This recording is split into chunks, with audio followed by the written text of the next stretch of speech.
What happened with me with this film? So I accepted the film and I was really excited to take this, and I loved the idea, and I was reading it, and I gotten probably 2 weeks into my preparation for the film, and my father was diagnosed with cancer. And I was like, first it stunned me, and then it was the magical work of the universe. I could not believe that this was the film I was working on, and I was, forced to face, my father's mortality. So it was rough for about a week, and I got it together, and I decided that we would use the process of the character who was suffering a loss, and I would share my preparation with my father. And so we just started talking about love, time, and death. And it was some of the most open and powerful conversations that we'd ever had. And they gave him 6 weeks, and he lived for 4 months. So about 3 months into the 6 weeks, I go to see him one day, and he said, "Man, this shit is embarrassing." And I said, "What, Dad?" He said, "Man, you tell everybody you're gonna be dead in 6 weeks. 3 months later, you still hanging around." Miss that, Dad. Yeah, I know, right? But it was so beautiful, and we got to a place that we were talking open and comedically and really. I think I was able to embody the ideas of the loss and also the redemptive quality of the pain. The loss is bound to joy. Like pain and suffering are bound to joy. The being able to survive something is actually a big part of being able to find that next wave of joy. You appreciate smaller things, right? Like, it was so magnificent for me. My father died on November 7th. But it was so powerful for me to be cleansed of box office. Like, I don't need the box office to be huge on this film. I don't need to win any awards. I just don't care. It was the film that I worked on that I was actually able to comfortably and beautifully say goodbye to my father. And I hope that this film embodies a bit of that, so other people who are experiencing things like that will be able to use it in that way, and it can potentially be helpful and help someone else. So it was powerful to be cleansed of the foolishness of the game of numbers and awards and all of that type of stuff, to actually be able to create a piece of art that legitimately I just want people to see and hope it can be helpful and transformative in their lives. You're talking about perspective. Perspective, absolutely, yes. Yes. How much does fear play into preventing us from grasping perspective, though? Oh no, fear is everything. Yeah, like if there was one concept that I would suggest to people to take a daily confrontation with, is fear. The problem with fear is that it lies, right? So fear tells you, hey, if you say that to that girl, she's gonna know she has you, and she'll never really be attracted to you if she knows how much you attracted to her. Yeah. Don't say that. No, how we get her is when she walks by, ignore her. Right, it's it's like pop it on your shoulder. Fear tells you dumb shit like that, right? So for me, the daily confrontation with fear has become a real practice for me since about three years ago. I went skydiving in Dubai, right? And skydiving is a really interesting confront with fear, right? So I gotta stand up. I'm sorry, I gotta stand up. All right. So all your friends, what happens, you go out, sorry, I dropped my thing. Yeah. So what happens is you go out the night before and you take a drink with your friends and somebody says, yeah, we should go skydiving tomorrow. And you go, yeah, we'll go skydiving tomorrow, yeah, and you go, yeah, and everybody goes, yeah, right? And you go home you by yourself, you're like, right? You're like, well, I mean, they was drunk too. Right, so maybe they not, maybe, I mean, we don't have to go, we don't have to do it. So then that night you're laying in your bed and you just keep, and you're terrified, you keep imagining over and over again jumping out of an airplane and you can't figure out why you would do that, right? And you're laying there and you have the worst night's sleep of your life, but you still have the hope that your friends were drunk, right?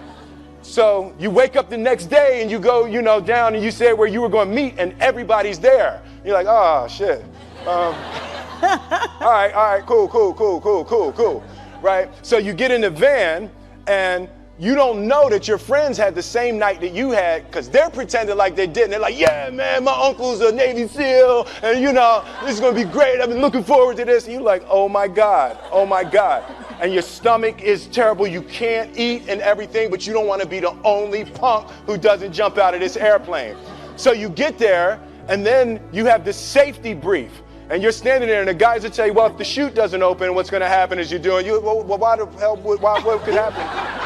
That the chute wouldn't open, right?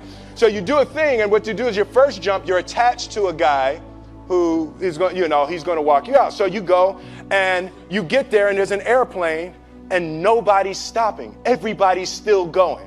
So you get onto the airplane and you're sitting there and it's extra because you're sitting on some dude's lap, some stranger. You're sitting on his lap. And it's like, you're trying to make small talk. Yeah, man. So you be jumping with people all the time, huh? Right? So, and then you just want to make sure, you got kids, right? You got people you need to see, right?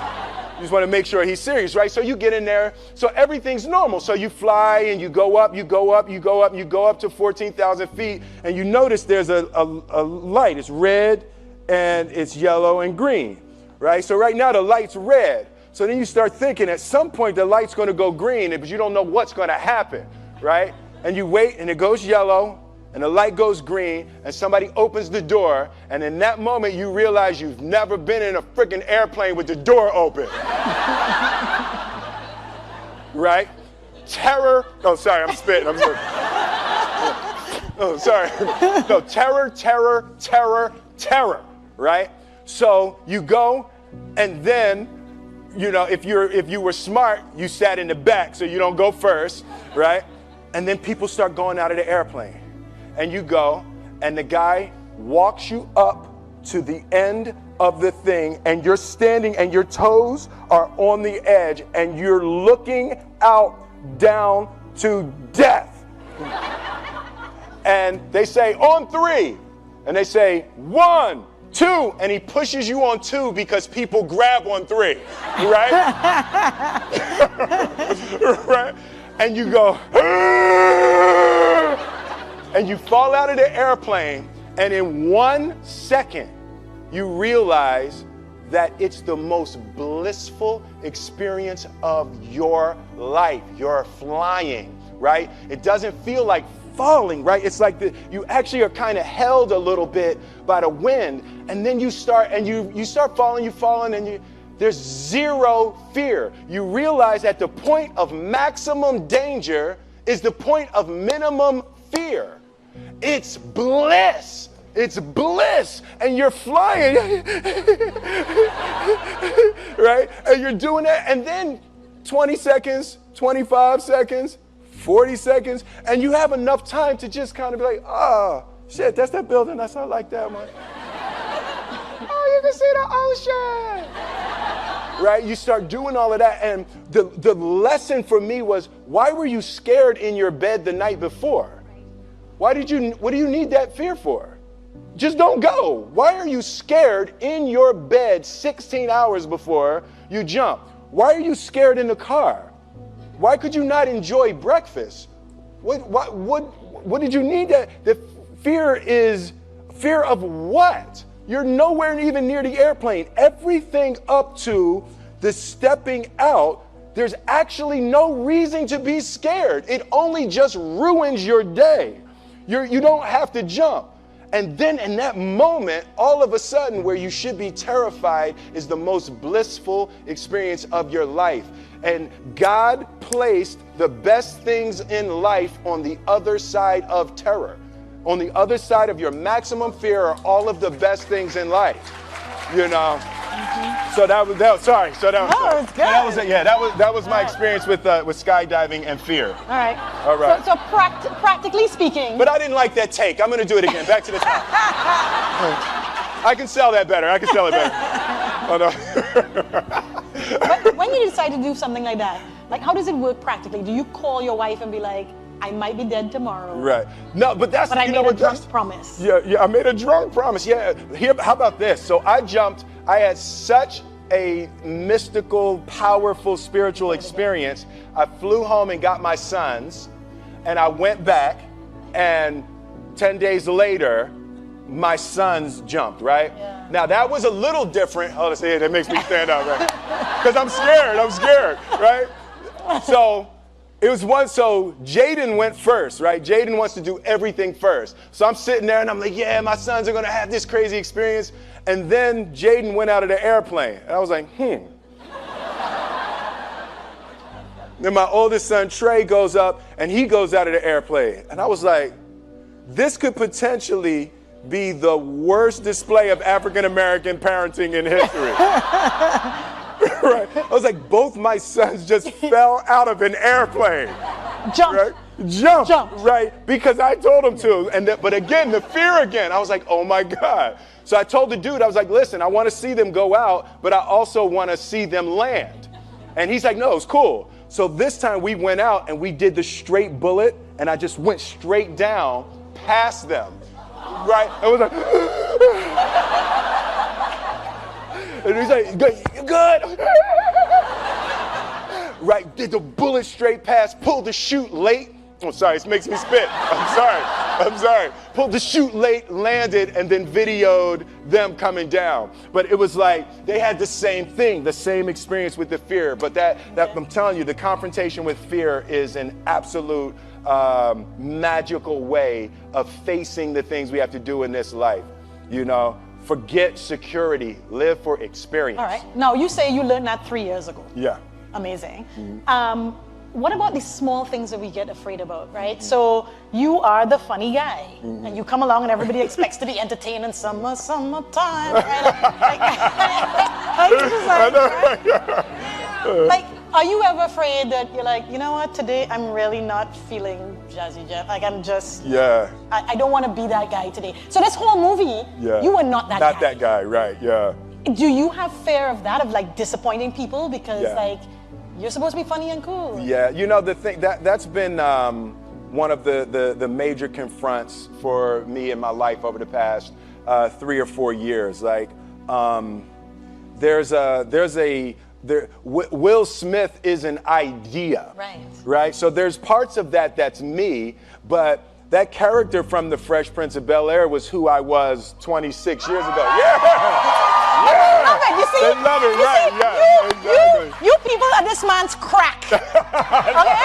He's talking about evolving, like moving on, and you're like, Fresh Prince! That's what we want to hear about! You know, so but that's the thing, to be able to boldly be able to move and grow and create and hope that the things that I'm able to deliver at this point. I was 20 doing the Fresh Prince, so I'm 48 now. So it's a really different time in my life. Yeah, that got less of a cheer.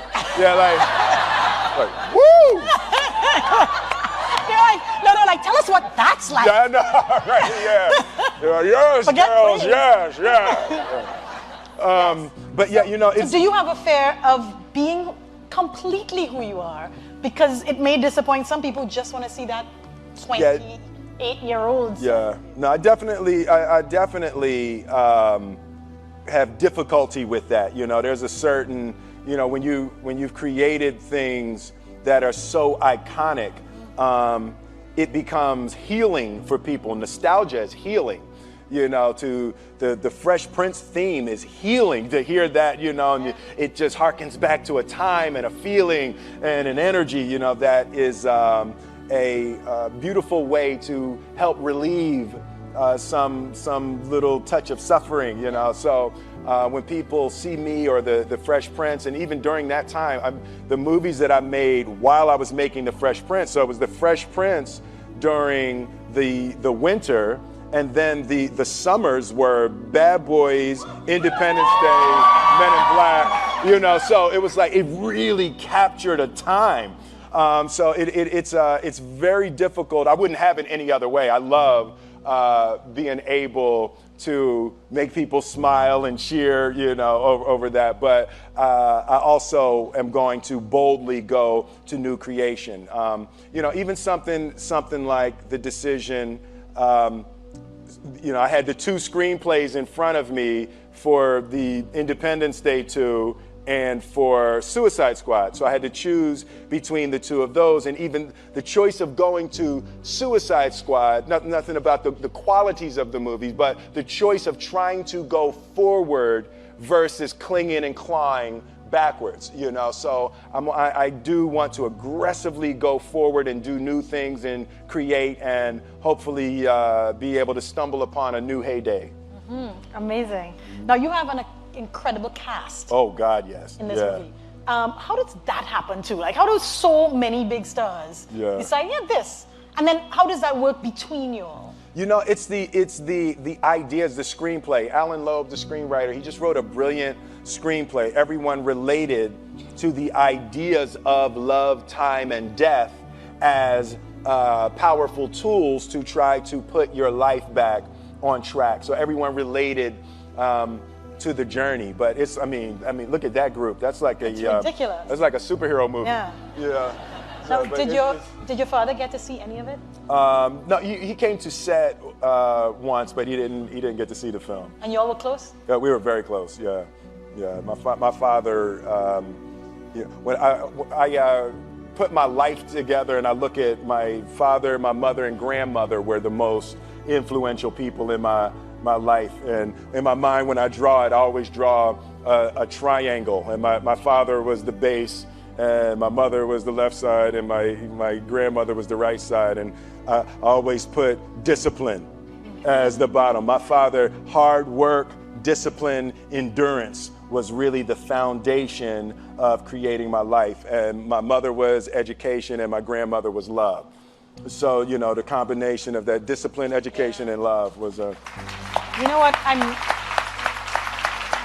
I'm really grateful for you sharing with us that part of you, and also the struggle with his death, because the other thing is that we live in a time where people show these curated sides of them. Because I think of the same fear. Yeah. Right? You just want to be this piece. Absolutely. Not all the rest of it, but you struggle. Nobody wants to hear all of that, It's Facebook. Come on, let's have fun. Yeah. So dude, it's a bummer your dad's gone. Nobody here speaks like that, right? You're like, oh, come on, brother. It's a bummer your father's gone. No, but, for me, laughing is the elixir, and that was another thing that my father taught me. He was joking all the way up to the end. Like, laughing, you have to be able to laugh at everything.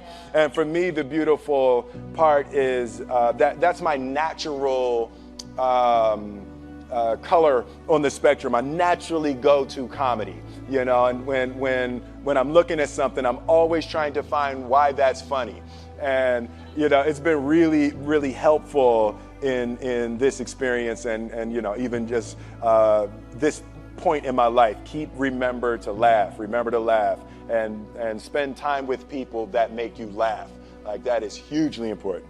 Laugh and connect. Yes, absolutely. Those are good messages. Yeah. I love this idea, it's a guy trying to put his life back together, and he just gets furious and rants and writes letters to love, time, and death. and then love, time, and death respond. So it's a really that beautiful Christmas flavor was just a little touch outside of reality.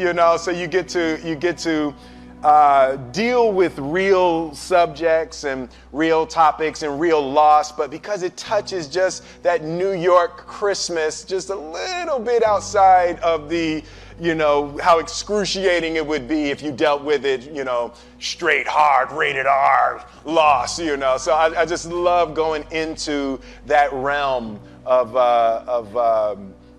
the mystical, to be able to take a good look at real human issues. Mm-hmm. So you talk about real. Mm-hmm. I felt it was the most real I had seen you be. Really? Yeah, like I felt there was no filter there. Yeah. And I wondered, for somebody who could choose to do anything, was there something special that drove you to this? Yeah, when I first read it, when I first read it, every once in a while you read a screenplay, and the most important thing in a movie, I guess the two most important things that I look for is, one is the universally relatable concept, right? So just at its core, when you first say it, when you say one line about it, can you connect to people? And one of the best ones I've ever had, like something with like I Am Legend, the last man on earth. Yeah. Security, you keep an eye on this section right here. But it's like when you just have that one thing, and with this it was a little bit heavier, but it was a guy trying to put his life back together after an extreme loss. Right, so people can relate to that. That's an extremely relatable idea. And then I flipped to the last 10 pages and the ending. It's like, this is a movie that has lots of twists and turns, but then even within the last 10 pages, there's still another surprise. When you can send people out of a movie theater with another surprise, historically, there's been times I've sent people out of the movie theater, and the surprise in the last 10 minutes is that the movie wasn't good, right? So you want to avoid that surprise. You want to avoid that one. But with this one, it had such an interesting turn in the end of it. It was one of the most fun screenplays I've ever read. Why are you doing movies at all still? Like, you're rich. Yeah. You could, as we say, cock up your foot and rock back. Cock up my foot and rock back. Yeah. I love that. Why, That's just fantastic. What is getting you out of bed to still go and do this thing? I enjoy connecting with people and ideas, and I have a mission statement. So every year for probably the past 10 years, I've worked out a mission statement for myself. And for the last few years, the mission statement has stayed the same, and it's been improve lives, right? So when I go into something, I'm looking for how the quality of this piece could potentially improve lives. But it's all along the way. It's when you make the movie and how you're interacting with people in the process. And the concept of improving lives runs through the center of everything I do. And then I realized that the way to improve lives is to continually improve yourself, right? So with that, every morning when I get out of the bed, I haven't fixed everything in the world yet, so there's always something to do. And in this film, I read an interesting quote from the Siddhartha Gautama, the Buddha. He said that good people have to get out of the bed every day and try to empty the ocean with a ladle, right? And I thought that was, I knew that was profound, and I paused for a second, and I said, all right, what the hell is a ladle, right? Right, so then, I touched it on my iPad, it's ladle. Oh, it's like a big spoon, okay. As we it's say, like a Philly. soup spoon, yeah, it's like a soup spoon. I was like, why do you use a soup spoon? So trying to empty the ocean with a soup spoon, as the mentality of how you wake up every day to try to do good in the world. So for me, I'm really driven by continually trying to elevate my mind and elevate my spirit and care for my body, and to be able to love as many people as effectively as possible with this mystery of life that I've been given.